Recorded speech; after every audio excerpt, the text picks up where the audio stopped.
আল্লাহর উপর বিশ্বাস করা ঈমান। এরপরে আল্লাহ রাব্বুল আলামিনের ফেরেশতাগণের উপর ঈমান আনা, বিশ্বাস করা, এটার নাম ঈমান।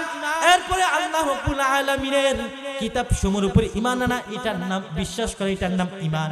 এরপরে হলো আল্লাহর সমস্ত রাসূল হযরত আদম আলাইহিস সালাম থেকে নিয়ে আমাদের নবী পর্যন্ত যতগুলো নবী আসছে সবগুলোকে বিশ্বাস করার নাম ঈমান। এরপরে আবার ভালো মন্দ তাকদীরের উপরে ঈমান আনা, এটা বিশ্বাস করা, অর্থাৎ যা কিছু হয় সব কিছু আল্লাহর পক্ষে হয়। খারাপ যদি হয়, বিপদ আসে, এটা আমার কর্মের ফলের কারণে হয়। এরপরে আল্লাহ রাব্বুল আলামিনের যে কিয়ামত যে দিন একটা ঘটবে, কিয়ামত যে হবে, এটার উপর ঈমান আনা। এরপর আমরা মৃত্যুর পরে আমাদেরকে কবরের মধ্যে শোয়াবে, শোয়ানোর পরে ওখান থেকে উত্তোলন করবে, এটার উপর ঈমান আনা।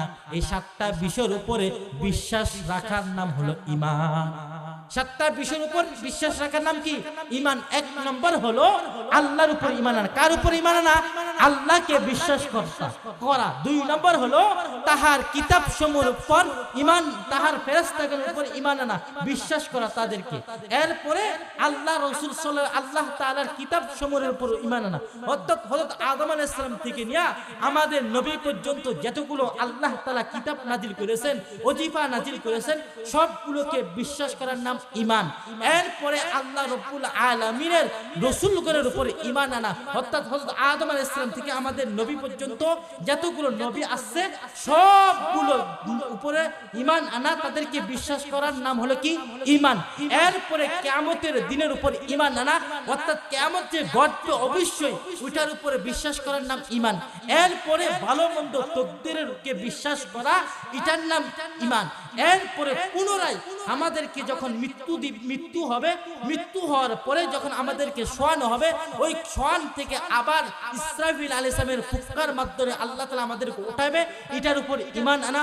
পুনরুত্থানের উপর ঈমান আনার নাম হলো, বিশ্বাস করার নাম হলো ঈমান। তাহলে 7টা বিষয়ের উপর ঈমান আনা হলো ঈমান।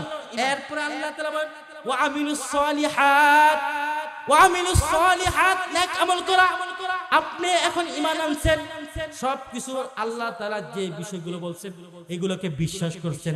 এরপর বিশ্বাস করার পরে ওয়া আমিলুস সালিহাত, নামাজ কায়েম করা, নেক আমল করা, হজ করা, যাকাত দেওয়া, রাসূলের তরিকা মতো চলা, এইগুলো যদি আপনি করেন, আপনি ঈমান আনছেন, কিন্তু আপনার মধ্যে নামাজ নাই। আপনি ঈমান আনছেন, আপনার মধ্যে রোজা নাই। আপনি ঈমান আনছেন, আপনার মধ্যে হজ নাই। আপনি ঈমান আনছেন, আপনি পরের হক মাইরা খান, কিন্তু আপনার ঈমান শুদ্ধ নাই।